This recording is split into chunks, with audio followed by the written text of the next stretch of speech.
Inicio a la prueba 2. Acá se ve una configuración que antes del transformador principal, que va a ser este, hay otro transformador, pero no va a servir como el principal, que este de acá nos va a servir como la fuente, pues, ¿no? De los 2000 voltios. A cambio, este va a ser nuestra resistencia inductiva, ya que solo usaremos la bobina primaria.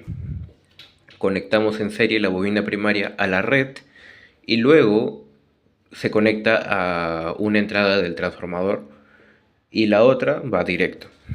Con esa configuración, como dije, es para limitar el paso de la corriente y sea más estable el arco. Así que inicia la prueba 2.